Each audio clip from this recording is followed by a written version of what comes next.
The Raising the Bar podcast, brought to you by the Association of Gray's Inn Students. Welcome to the Raising the Bar podcast, where we speak with students, barristers, King's Counsel and judges from Gray's Inn about their journeys to the bar, with the aim of supporting students and aspiring barristers.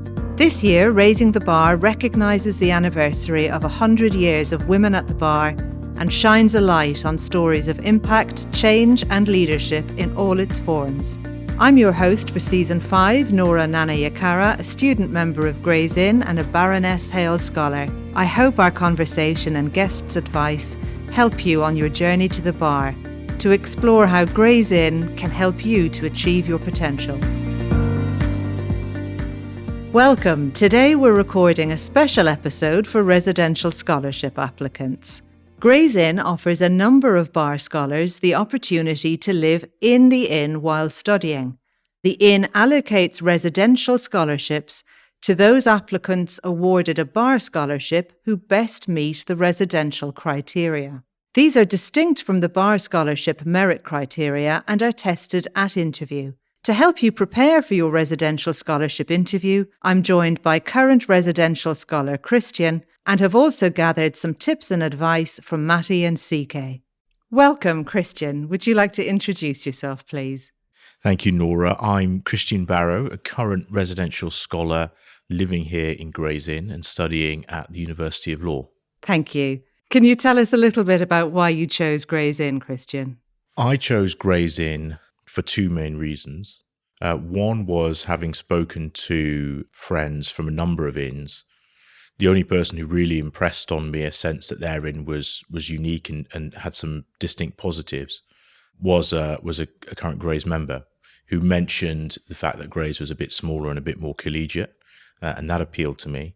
And the second reason was the availability of residential scholarships, which I've been fortunate enough to benefit from, which is unique to Gray's for bar students. So it was those two reasons, really. That's great. My trigger event for joining Gray's was the University Advocacy Day back in 2021. And I just really enjoyed being here in a way that I hadn't when I had done the open days for other inns.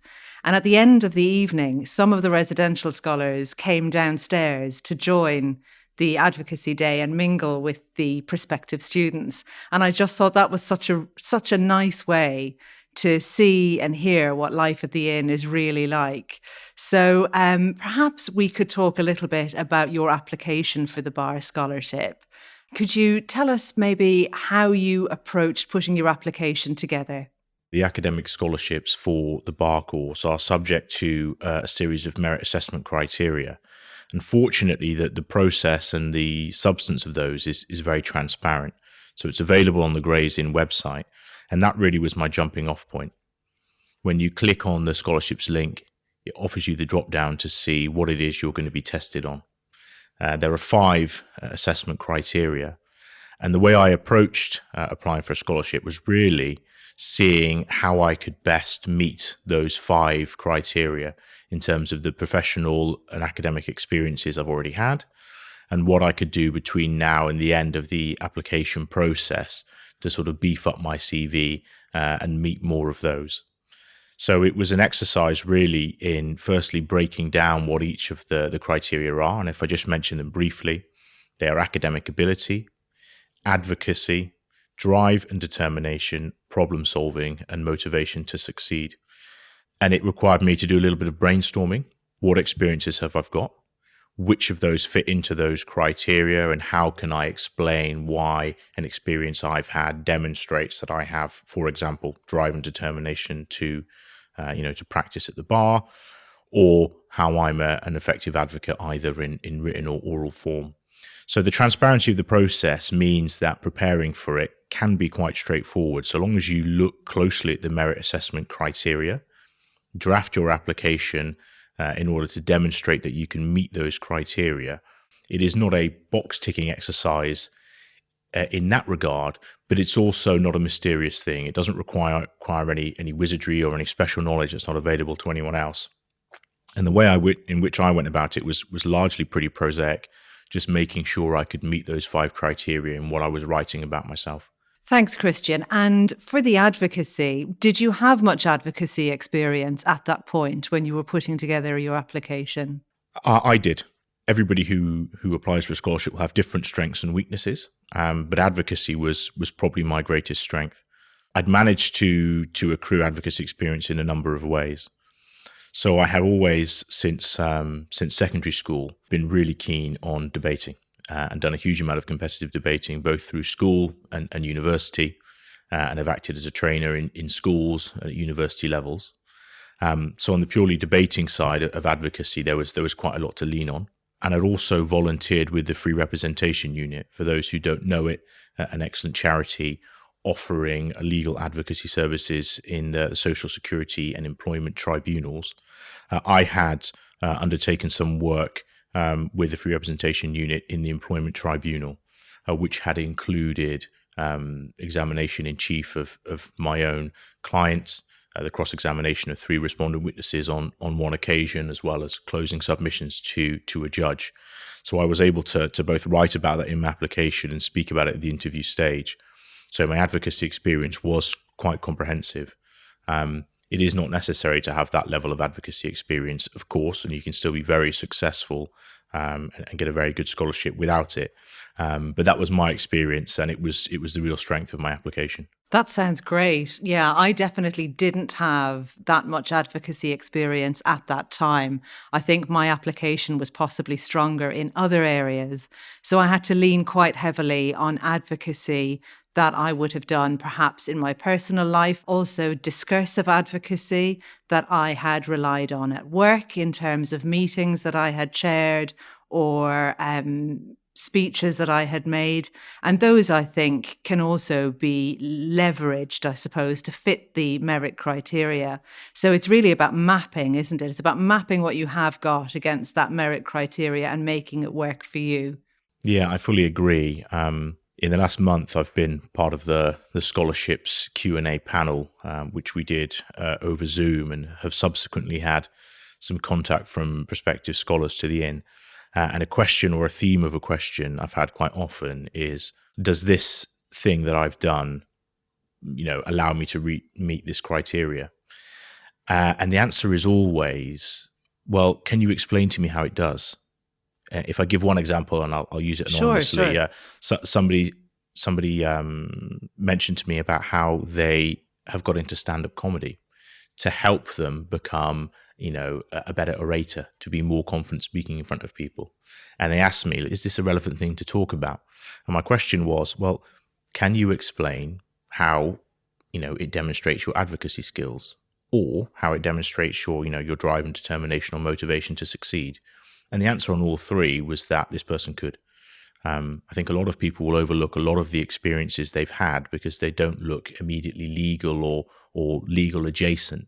But a great many things, professional or even non-professional experiences where you've had to advocate on behalf of somebody or you've overcome hurdles, are often very strong pieces of evidence as regard to your character and your competence.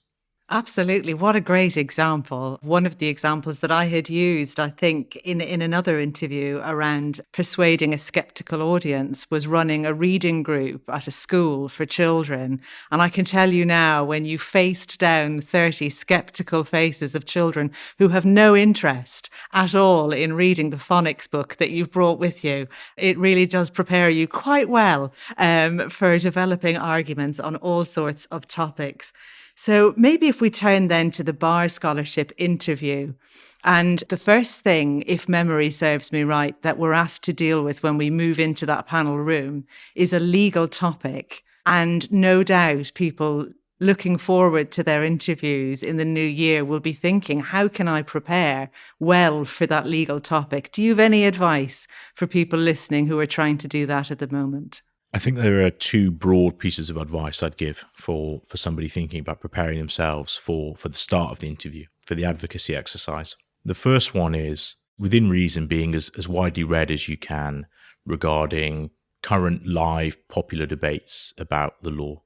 There are a number of sources you can keep up to date with those developments through. There are legal publications. even from the fairly lowbrow like Legal Cheek, which does touch on most of these debates, through to Law Gazette, Counsel Magazine.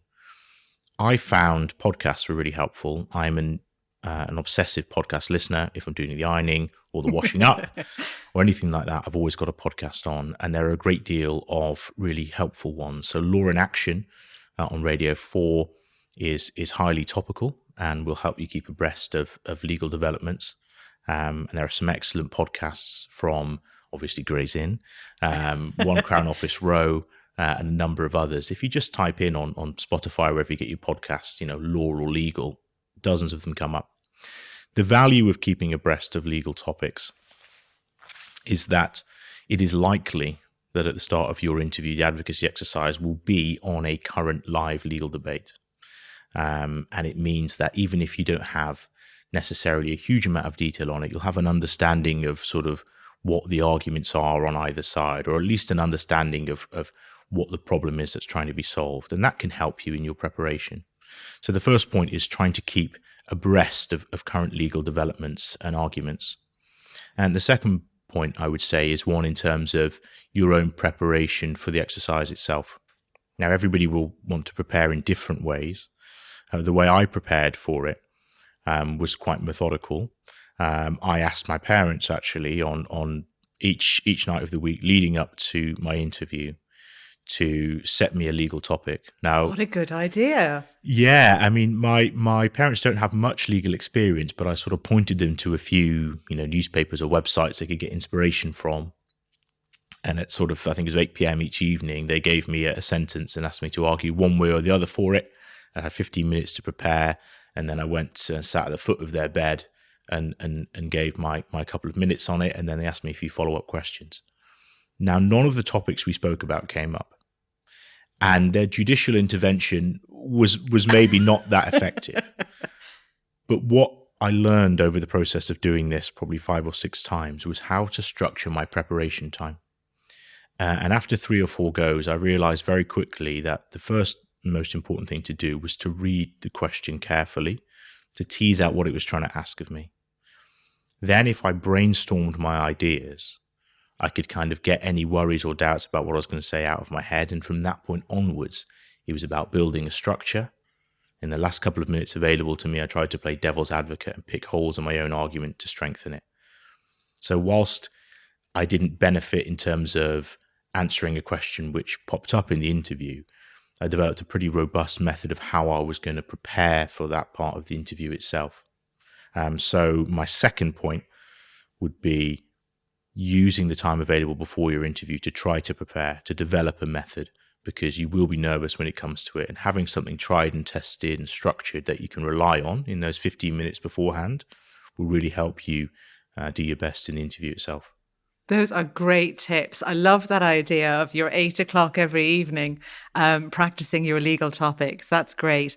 The other resource I think that I found useful, I thought Law in Action as well was brilliant. And of course, Joshua Rosenberg is of this parish, so we're big fans here. Equally, podcasts, because you can have them running in the background while you get on with other things. I used to listen to them in the car while doing the school run. So my children are now also, very well aware of current affairs, which is fantastic. The other thing I found useful was Moral Maze. They're not legal topics per se, but there'll be topical issues in the news. And the host gathers 3 people who have a really quite a diverse range of views on the topic, and they sort of battle it out. And I found that really good for sort of exercising the muscle to think about other perspectives other than my own. So those were helpful in advance of the legal topic. So moving on then from the bar scholarship interview to the residential scholarship.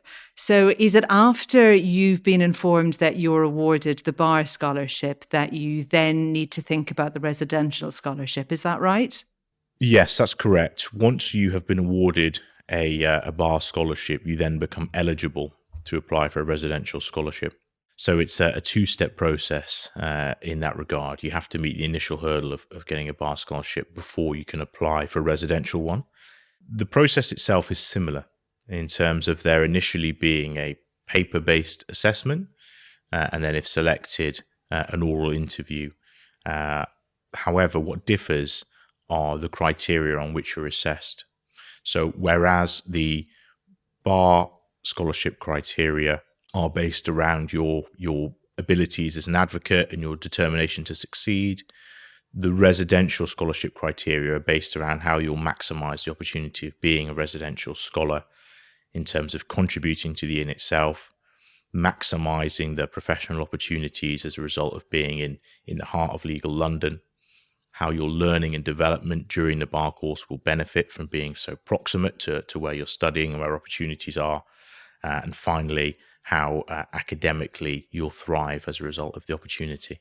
Great. And if we start with maybe the contribution to social, academic and pastoral life at Gray's Inn, what are the inn looking for from applicants under the heading of contribution? I presume they're looking for motivation to contribute and understanding of the kind of things that the inn does. Is that right?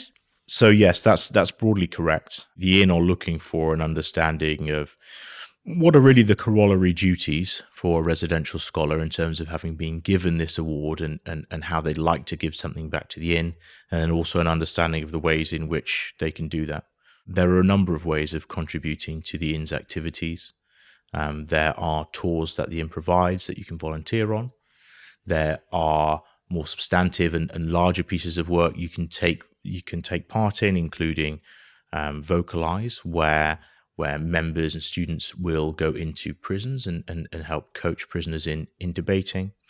And there are also a number of social and pastoral elements to the inn, being part of the Gray's Inn students' body, for example, or also getting involved with the football club or miscellany to have a go on the stage if you're that way inclined. So a range of different sort of academic and social ways you can help sort of support the life of the inn. That's great. Now, the miscellany has come up, several times with guests. It's such a feature of the Gray's Inn calendar. Will we be seeing you treading the boards, Christian? I'm afraid not. That's not part of my skill set, I'm afraid. I'll certainly be in attendance watching and maybe not heckling, but getting into the swing of things. But no, that's not me, I'm afraid. Same here, I think. I'm quite happy to sit in the audience and enjoy from afar.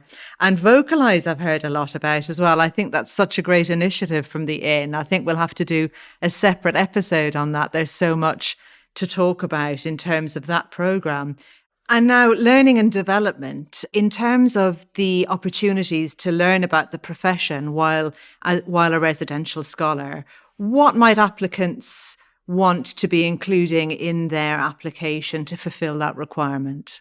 There are a broad range of opportunities available to bar students and anyone considering a career at the bar, which are very proximate to the inn itself.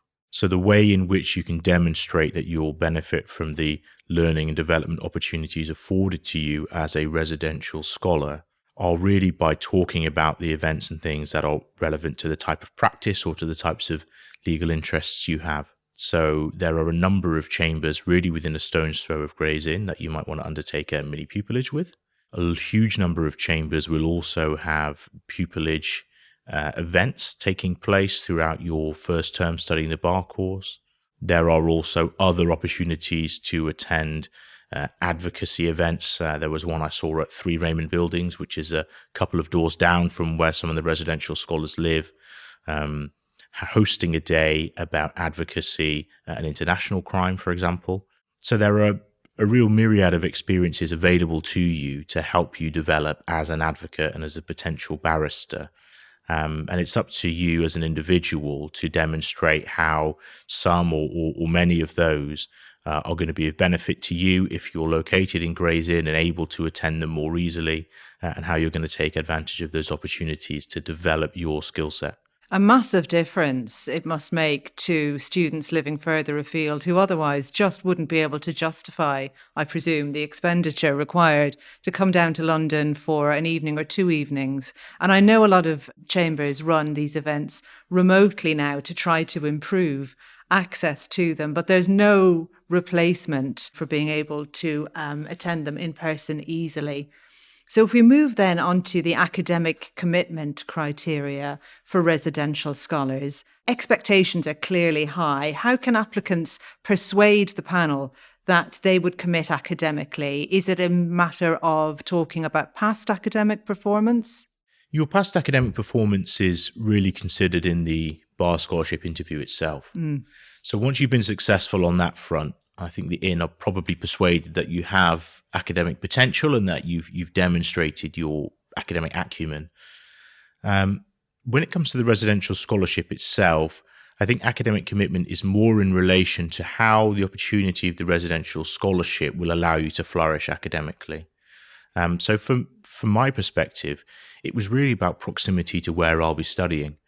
If it wasn't for the opportunity of having a residential scholarship at Gray's Inn, and I was going to still study at the same campus, which is the London Bloomsbury campus of the University of Law, I would have had to have lived far further afield. My commuting time would have eaten into the time available to me to either carry on studying or to actually relax, which is an important part because the bar course is full on. And when you do get the chance to put your feet up and kick back, it's important to, so you don't burn out. So true. The bar course is, I think, really intense. I'm at ICA, so the part 1 exams are coming up in a couple of weeks and I am feeling the pressure. So 2 more areas then for you, Christian. The first is what it's like living here. Can you give us an idea of what a day in the life of a residential scholar is like? Every day is different because our timetables change based on where and what we're going to be studying. And that really is the core of your day. If you've got classes, that will largely dictate your routine. But around that, being in the inn itself means that you're, a couple of 100 yards away from a library which always has space and is very comfortable. So when it comes to studying, you're in a really great place to do that.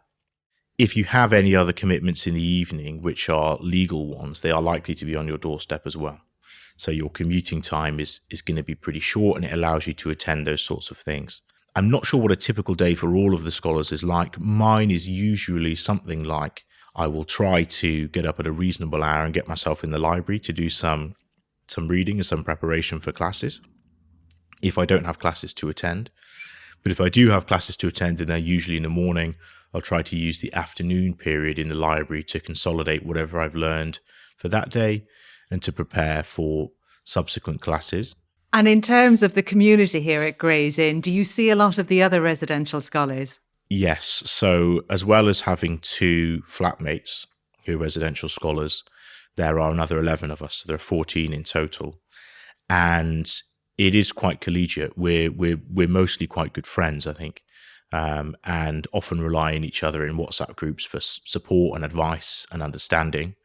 2 of the moots I have upcoming are with other residential scholars, and we do have some informal social gatherings at one flat or another, as well as often seeing each other at different qualifying sessions and more formal social events put on by the inn. So it is not like having colleagues, so to speak, living near you, but a little closer to having good friends and a support network. We have only been together for about 10 weeks or so now, but we get on pretty well. And it's a nice environment to have people who are in some ways like-minded, all interested in being barristers or fairly academic, but actually from quite diverse and interesting backgrounds. That's great. So then finally, just wanted to ask for any advice or tips you'd have for listeners who are hoping to get a residential scholarship at Gray's. Any final tips for listeners who fancy a year living rent-free in the heart of legal London, mere steps from where Charles Dickens worked as a clerk in 1827? What do you say, Christian? I think the most important tip to give people is one I think I would derive purely from my own experience. So when I applied firstly for a bar course scholarship and then subsequently for a residential scholarship, I didn't think I was going to get either. I undertook both really for the experience of applying a year later when I thought I might have a good chance. So if people are nervous or feeling a little bit put off because a lot of people they meet sound scary and very well qualified, I'd advise them that I was in the same position and I've managed to be successful. So don't be put off by the fact that some of these things can be a little bit intimidating. But the key in terms of the applications themselves are to start from the assessment criteria, whether that's for the Barkle Scholarship or the residential scholarship, and work backwards from there. Map your experiences and your abilities onto those and demonstrate every time you have the opportunity to do so, either in writing or orally, how you can meet those criteria. That really is the key. So long as you demonstrate those things, you have a good chance of being successful and receiving a scholarship. That is great advice and really encouraging. So thank you so much, Christian, for giving up your time today to talk to us about your time as a residential scholar. Thank you, Nora. I hope our advice and tips on applying for a residential scholarship at Gray's Inn were helpful. Thanks to Gray's Inn for their support and the podcast company for producing. Be sure to catch the next episode about life at Gray's Inn, where there will be more tips and advice for aspiring scholars and students. Look forward to catching up next time. Thanks for listening to the Raising the Bar podcast. Please follow, rate and review on your podcast app. And for more information, check us out on Twitter at AGI Students.